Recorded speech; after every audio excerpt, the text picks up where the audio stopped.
noite a todos. Boa noite. É um prazer estar aqui com vocês. Da minha parte, é um grande prazer exercer a minha tarefa dentro desse grande trabalho.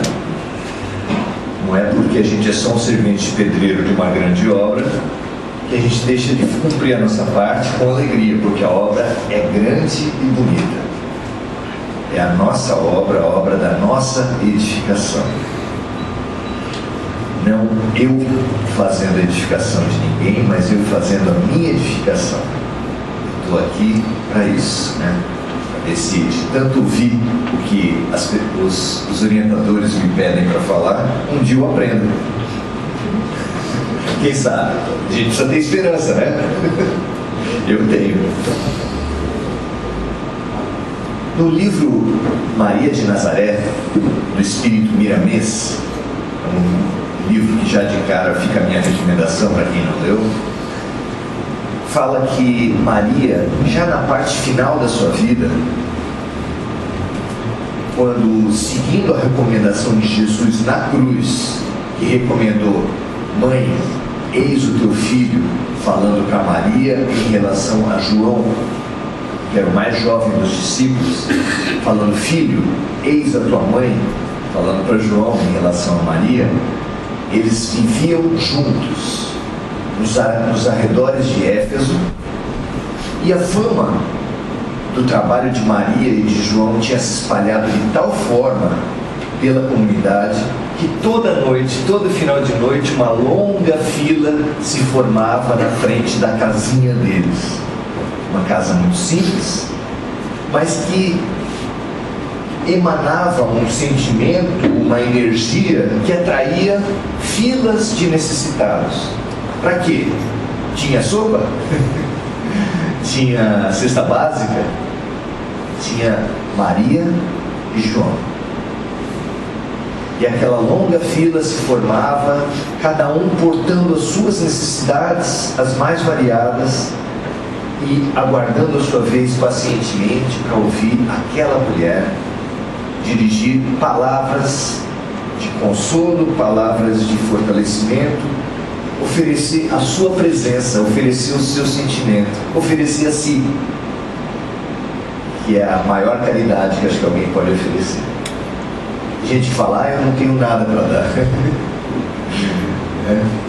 Maria não tinha nada para dar materialmente, e a fila se formava. Hoje a gente não tem Maria encarnada, a gente não tem João encarnado, mas a fila se forma também. Nós não estamos oferecendo nada materialmente e as pessoas se juntam. Não é interessante isso?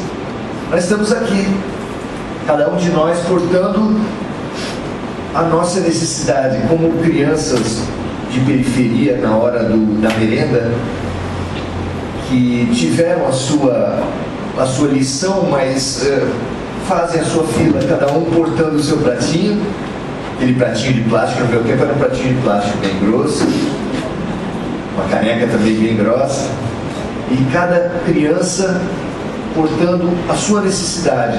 Cada um de nós aqui, você pode olhar para alguma pessoa mais risonha, mais colorida, mais bem disposta e falar assim: esse aí não, esse aí está vindo por necessidade espiritual, de se encontrar espiritualmente.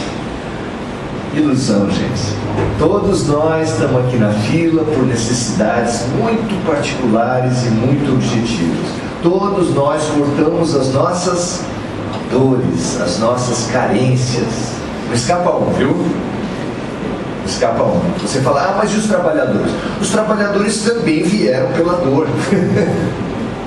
Se você quiser fazer uma série de entrevistas, pode entrevistar todo mundo. A única diferença que tem entre o assistido e o trabalhador é que o trabalhador conseguiu intuir, conseguiu passar só da parte do ser assistido, percebendo também que o seu atendimento, a sua cura e o seu tratamento dependeriam também de prestar serviço, que prestando serviço a gente se beneficia. Quer ver um exemplo? Se você alguma vez já deu aula, alguma vez para qualquer público, você sabe que para saber mesmo uma matéria, aquela matéria que você já achava que já sabia, você vai dar aula, você percebe que na hora de explicar, na hora de servir, na hora de atender, você percebe que o que você acha que sabia, você não sabe tão bem. Os pais, todo pai e toda mãe, na hora de criar um filho, se fazem melhores. Às vezes o pai, assistindo futebol, gostaria de falar uma palavra menos, digamos assim, interessante, e ele deixa de falar porque está na presença do filho. A gente se faz melhor quando está servindo, quando está cuidando. Essa é a única diferença entre o assistido e o trabalhador. De resto, tudo dolorido, tudo carente, tudo necessitado de colo de Maria, de João, de Jesus. Colo dos nossos anjos de guarda, dos nossos espíritos protetores que nos trouxeram até aqui pela mãozinha, com todo carinho, porque eles sabem que a nossa carência é muito maior do que essa que parece. Você vê aqui por uma carência qualquer, mas no fundo a tua carência é outra. Tem uma frase de um poeta que fala assim: ainda de pão a fome que abate o homem, quando é maior a fome de abraços. Então você vem aqui por causa de uma doença, por causa de um problema de família, um membro da sua família que pode estar nas drogas, pode estar no alcoolismo. Você vem aqui por causa de experiências espirituais desarmonizadas que você está tendo, seja no sonho, seja em vigília. Você vem aqui pelos mais variados motivos. Tudo pretexto. Tudo pretexto. Nada disso é o mais importante. Tudo isso é a vida chamando você para Deus. Tudo isso. O que você acha que é o primeiro pensamento de quem fica uma semana numa cama de hospital? A televisão.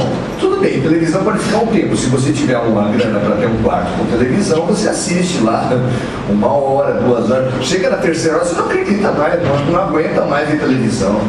Mesmo que você leve o seu tablet e fique na internet, chega uma hora que o ambiente, a situação, a dor e a doença nos chama para Deus. E nós aqui estamos com saudade de Deus. Você pode não saber, mas todos nós temos um vazio, uma solidão, que nenhum casamento, nenhuma amizade, nenhuma presença da terra preenche. Nós temos uma solidão que é tão grande, mas tão grande, que só o infinito, só o eterno, só Deus preenche. Nós, por mais que a gente venha aqui por essas necessidades imediatas, e não é vergonha para ninguém, porque todo mundo está nessa, a visão espiritual, ela nos propõe, nos convida a uma grande mudança de ponto de vista, e pouca gente percebe isso no Espiritismo. A gente pensa o quê? Espiritismo é igual a paz. Eu sou assistente social. Parece que quando algumas pessoas olham para mim no serviço e falam assim: olha para mim e vem uma cesta básica, sabe?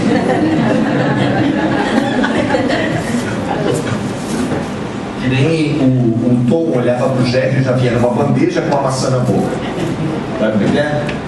Tem outras situações também que a gente olha para a pessoa e já vê, bom, deixa para lá. Alguns candidatos agora olham para a gente e já vem esquemas, já vem situações. Ele precisa do teu voto. Depois que ele conseguir o teu voto, ele já vê o que ele vai fazer. Ele viu um prefeito de Santos que no primeiro mês já estava fazendo esquema, no primeiro mês de trabalho. Quer dizer, ele passou aqueles meses antes da posse esquematizando, já apontando o que ele ia fazer para conseguir amealhar dinheiro. Isso deve ser só ele, né? Os outros não. Essa mudança de ponto de vista é fundamental para a gente. Essa mudança de ponto de vista para o Espiritismo, essa mudança de ponto de vista da eternidade, ela é fundamental para a gente, porque a vida é um mosaico. Mosaico? O que é mosaico? Mosaico são figuras grandes feitas de peças pequenininhas.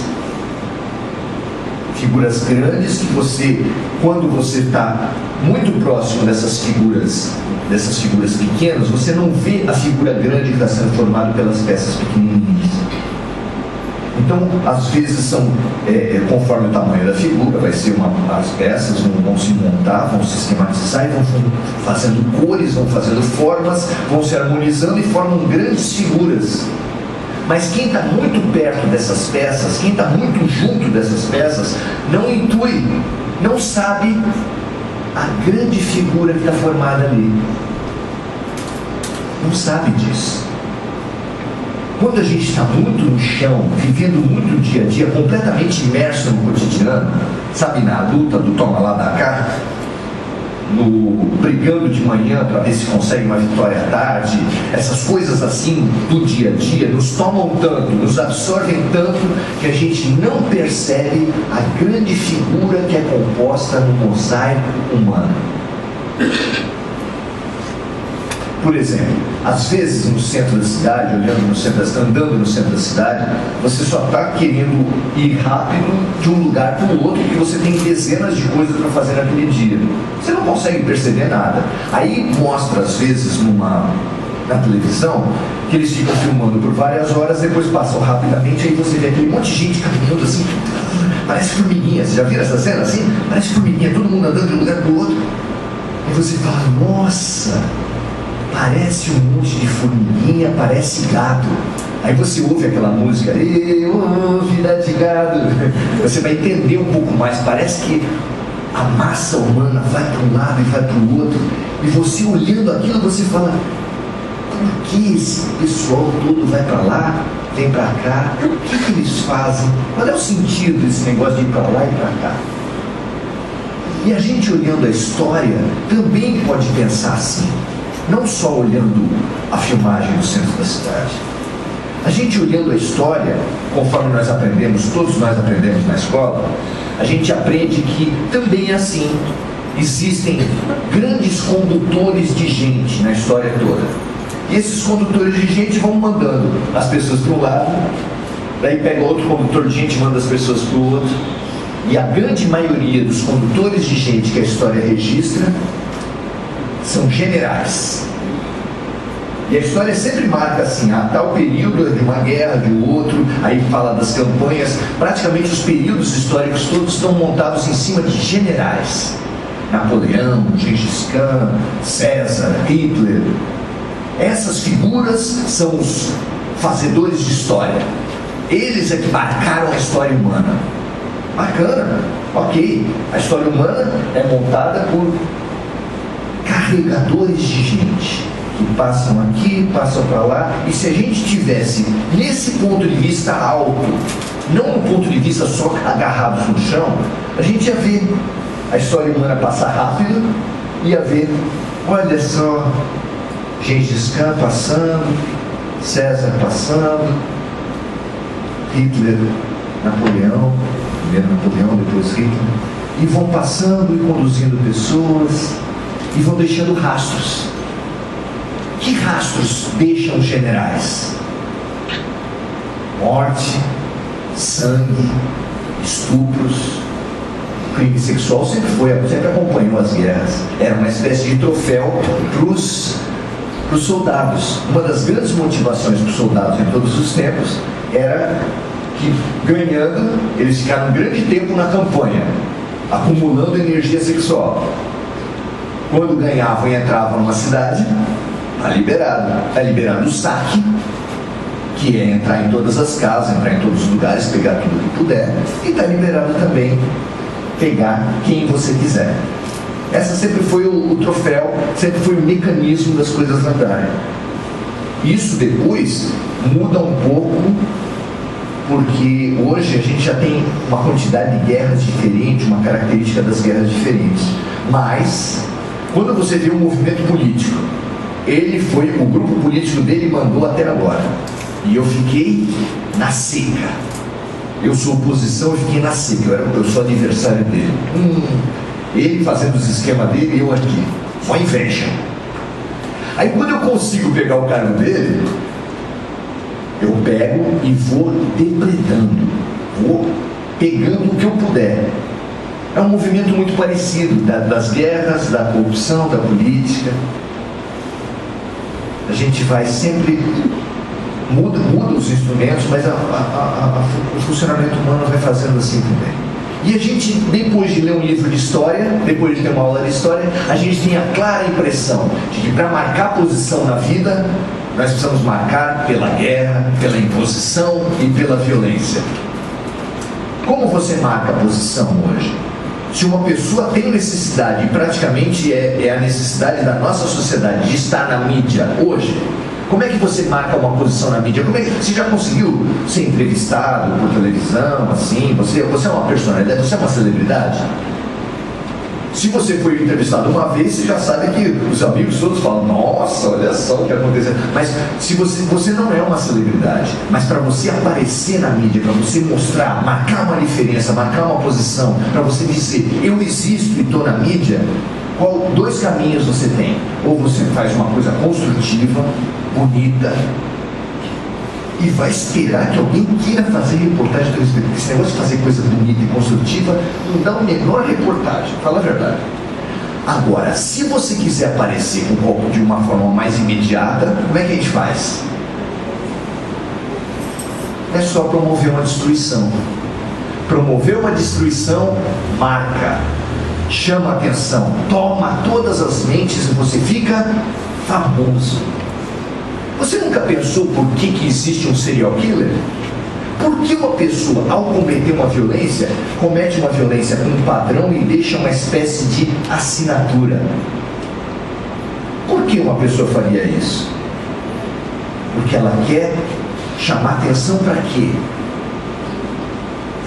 Eu estou aqui, eu estou fazendo, olha quem sou eu. Hoje essa mania de ostentação, tem ostentação de tudo. Tem ostentação para todas as situações.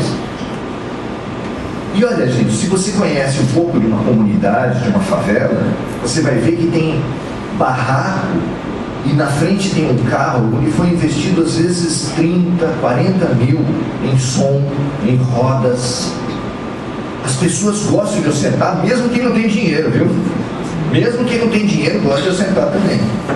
Primeiro salário do office boy geralmente é para aqueles aparelhos ou para um tênis que custa às vezes 700, 800, 1.500, 2.000 reais.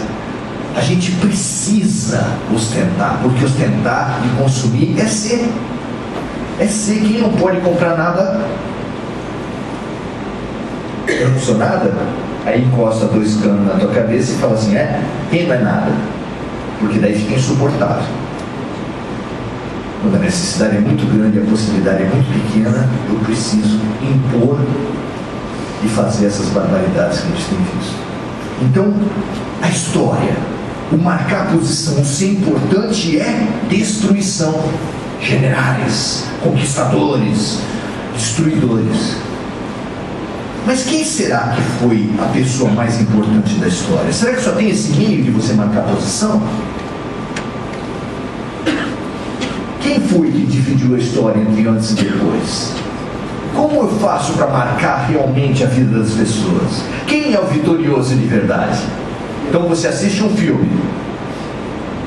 Você assiste um filme e vê um personagem bonzinho, bacana, que ensina os outros, que ajuda todo mundo, mas que os seus irmãos mesmo não são a favor dele.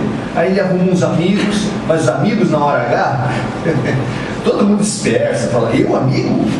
Amigo desse cara? Eu não. Você está me confundindo. Eu amigo não. Aí o outro amigo dele pega ele e trai ele por dinheiro. Daí você começa a achar, esse cara não deve ser tão bom assim. Se ele morrer no final... Se esse personagem morrer no final, os irmãos não gostam, os amigos traem, vendem, e ele morre no final, é executado como um bandido, boa coisa você acha que vai ser? Você acha que pode ser boa coisa um cara desse? Claro que não. Como é que um cara perdedor nos padrões humanos, dividiu a história humana entre antes e depois dele? Como é que é possível isso? Contra toda a lógica humana, ele não teve um exército, ele não teve dinheiro, ele não teve nada. Todos os poderosos do seu tempo só vieram para a história. Pôncio Pilatos só entrou para a história por quê? Anás e Caifás, os sumos sacerdotes de Jerusalém, entraram para a história por quê? Porque mataram Jesus. E Jesus entrou para a história por quê? Contem para mim. Qual é o motivo desse homem ter dividido a história da humanidade? Se ele não conquistou nada, gente. Ele não inventou nada. Ele não trouxe nada de diferente em termos da lógica humana. Nem dinheiro, nem armas, nem poder. O que aconteceu? Por que Gandhi promoveu o único processo de independência de uma colônia sem nada de violência, sem promover nenhum tipo de violência? E num momento chave, quando já tinha conseguido a independência, perguntaram para ele: bom, agora a Índia é independente, tem um monte de cargo. Tem um monte de cargo que vai ter aí. Fala aí, você quer ser primeiro-ministro, presidente, quer ser o quê? Fala pra gente que está na mão, porque você liderou todo o processo. E ele falou: nada. Aí você não conhece muito o Espiritismo, vem pro Espiritismo e fala assim: por quantas gestões Chico Xavier foi presidente da Federação Espírita Brasileira? Tá, do centro dele, vai, tudo bem, do centro dele. Quantas gestões ele foi presidente do grupo da prece? O que acontece? Quantas gestões, não existe gestão de Papa, né? Mas por quanto tempo Francisco de Assis foi Papa? Ao contrário, todas as grandes almas abriram mão do poder. Buda era um príncipe. Que abriu mão do poder para poder ser o mais poderoso, um dos mais poderosos da história, o mais poderoso do Oriente. Jesus abriu mão do poder. Meu reino não é desse mundo. E ele foi o mais poderoso da história do Ocidente. Há muito tempo essas lógicas vêm funcionando com a gente também. Os condutores de rebanho da morte passam e a gente admira, a gente segue atrás. Ah, eu não. Peraí, eu estou falando do você eterno. Será que nós nunca seguimos um condutor de exércitos? Será que você tem certeza disso ao longo da história? Será que você nunca entrou, nunca foi depredador, nunca espalhou sangue no teu rastro? Você tem certeza disso? Por isso que as pessoas, quando são muito curiosas de conhecer vidas passadas, a gente fala assim: cara, deixa quieto. Deixa quieto, porque os espíritos já falaram que essa é a tua melhor vida. Se essa é a melhor, deixa paradinho, porque se você vai saber o que você fez nas outras, a coisa pode complicar muito. Você pode sair extremamente deprimido, extremamente desestimulado. Nós somos pecinhas no meio de um tabuleiro, um grande mosaico vivo e que se movimenta da história da humanidade.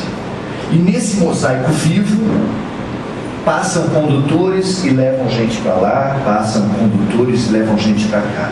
Alguns condutores fazem a gente deixar também rastros de ódio, de sangue, de vingança, e isso vai nos encalacrando, porque a vingança não é esquecida, a humanidade não sabe perdoar, e as suas vítimas vão todas apresentando as contas.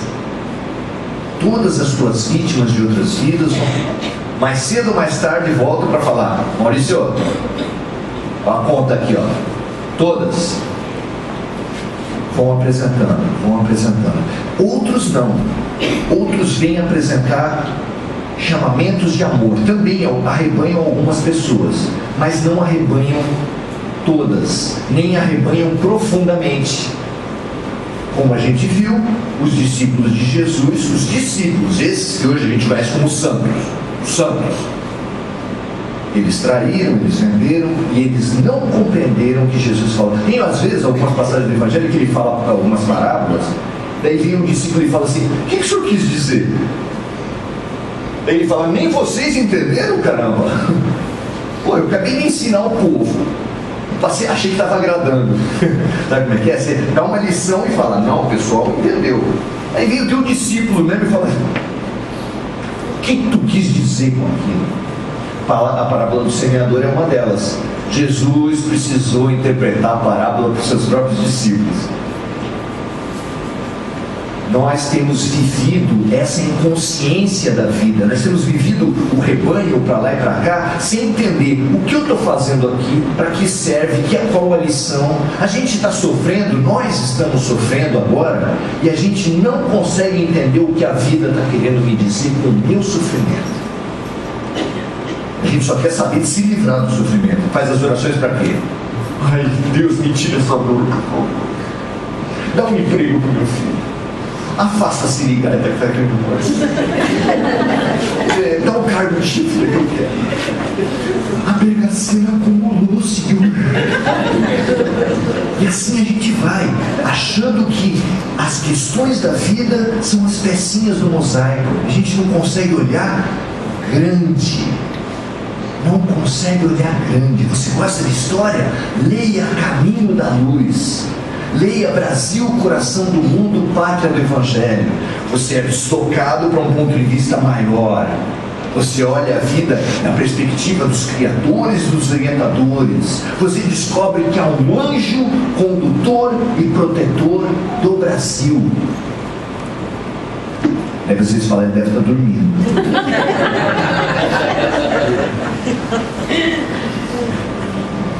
Não está.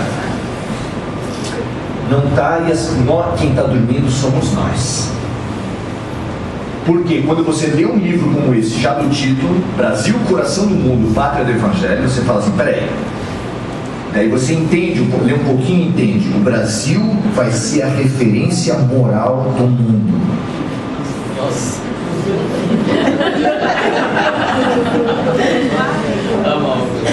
Alguém dormiu nessa história. Ou algum problema aconteceu. Como é que o Brasil pode ser uma referência do Evangelho para a humanidade do mundo de regeneração? Como vocês podem entender isso? Será que é possível que isso vai acontecer? Como pode ser se o Brasil está essa bagunça moral? Como pode ser isso?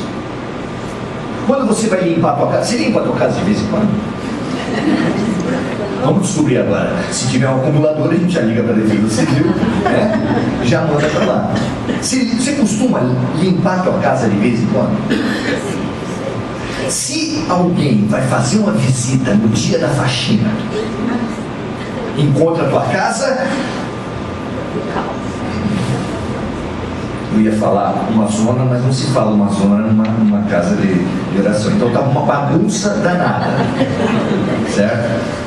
Uma bagunça danada. Quando você entra numa casa e está aquela bagunça danada, você olha aquela bagunça. Se você for imediatista, se você não conseguir um olhar maior, se você não entender nada de limpeza de casa, você vai falar: essa casa tem uma família desorganizada, uma família bagunçada. Mas se você tiver meio neurônio na cabeça, entender minimamente como funciona uma casa, você vai olhar e vai falar o quê? Dia de faxina. A gente olha o Brasil e não tem a mínima noção do que está acontecendo. E a gente fala: é o caos, é a perdição, não tem saída. Por quê? Porque nós estamos imersos, nós estamos colados no chão, a gente não tem a mínima capacidade de entender nada do que é uma faxina. Quando você vai receber gente em casa, você não tem a mínima preocupação? Vamos lá, tirar o lixinho do banheiro, né? Pelo menos você recolhe o lixinho do banheiro para preparar para o pessoal vir, deixar bastante papel higiênico. Quem vem de fora não sabe nem pegar. Você faz uma mínima faxina, você não faz? Todo mundo faz, todo mundo precisa organizar a casa, todo mundo precisa melhorar a casa quando quer transformar. Nós estamos na faxina do Brasil. Só que a gente não consegue perceber o porquê disso, não entende nada em perspectiva, de um ponto de vista maior, porque a gente se prende no imediatismo e no agora. A tua vida está ruim? A tua vida está difícil? A tua vida tem dificuldades? Eu sei que não, eu sei que vocês vieram a passeio. Vou no shopping, vou no semente. Vou no shopping, vou no semente. Vou no shopping. Não, vou no semente. Pronto. Nós viemos aqui e a gente quer que sejamos libertados dos efeitos das nossas desarmonias. Mas Deus está convidando. Você não quer mexer na causa? Jura? Não quer mesmo mexer na causa? Só um efeito? Ah, não, tirando a minha dor tá bom. Não. Ah, tirando a minha desarmonia, tirando as pessoas que me perturbam. Não, gente, as pessoas que te perturbam são espelhos. Se elas te passam uma imagem, um desconforto, é pra quê? Quando você vê um espelho e vê que tá meio ruim a coisa, você faz o quê? Quem tem cabelo, né? Dá uma mexidinha. De repente percebe que está com a roupa do avesso. Quem tem espelho se arruma. Não briga com a imagem do espelho. Briga? Não. Quem quebra o espelho que está muito feio? Não adianta. Você vai ter mais prejuízo ainda. As pessoas, os outros que nos incomodam são os nossos espelhos. Se eles te incomodam, você olha a pessoa ruim e fala assim, e eu? Você olha um senador corrupto e você fala assim, se você é maduro espiritualmente, você fala, e eu? Como é a minha corrupção? Nem pergunta se eu sou corrupto, nem pergunta isso. Você já pergunta direto, como é a minha corrupção? Você vê um terrorista que, na essência, o problema dele é querer impor a vontade e o pensamento dele sobre os outros, e pergunta para você mesmo, em que momentos eu tento impor a minha vontade sobre os outros? São espelhos. Ao invés de você demonizar o muçulmano porque ele está fazendo isso, você fala, isso é para mim. Ao invés de demonizar sua sogra, sua cunhada, você fala assim, o que Deus está querendo falar para mim? E aí a gente, ao invés de brigar com a vida, a gente vai se arrumando, a gente vai se vendo e se transformando. Nós podemos seguir um condutor de almas ou outro condutor de almas, porque há pastores que são mercenários, que só querem saber do dinheiro. Ai, Maurício, você está falando o quê? Eu estou repetindo Jesus Cristo. Ele fala, ao ele falar que ele é um bom pastor, que todas as suas ovelhas, ele sabe atingi-las e dirigir pelo nome. Ele fala assim, mas há pastores que são mercenários. Ele não fala que é da Universal de Deus, ele não fala que é da Mundial. Ele fala só que há pastores, há condutores que só pensam em si, só pensam na sua exaltação, no seu orgulho e no seu bolso. E esses pastores, eles andam pela humanidade toda, nas religiões, na política, em todo lugar. E nós vamos atrás. Mas nós hoje estamos sendo conduzidos, estamos sendo convidados a seguir um outro pastor. Um outro pastor que sabe da gente pelo nome, que nos atende individualmente, que nos ama profundamente, mas que não deixa aquele rastro de sangue, que nos propõe uma transformação pelo amor, mas que não nos dá essa vitória humana imediata, nos vai dar uma vitória lá na frente, lá na eternidade, sobre nós mesmos. Como sempre, o gado fica no meio do pasto e os pastores vão passando. Tem gado que gosta de seguir o matador, projetos de morte, e tem gado que gosta de seguir o amor, projetos de vida. Deus nos ama em liberdade. Ninguém vai te obrigar a nada. Mas quando a gente for aceitar esse convite de sair do chão, de ficar apenas nas peças do mosaico e conseguir alçar um pouco o nosso olhar para um ponto de vista mais alto, a gente vai entender muito mais da história humana, do projeto pedagógico de Deus para a humanidade e do projeto pedagógico de Deus para você. Existe um projeto pedagógico de Deus para você. Existe uma lição sendo dada através dos teus problemas, das suas relações, das suas situações. Alçado a esse ponto de vista, nós teremos finalmente alcançado de ganhar os olhos de ver e os ouvidos de ouvir, que há tanto tempo a gente tem vivido, brigado com a vida e deixado de aprender. O professor está em sala de aula. Vamos parar com a bagunça? Obrigado, gente.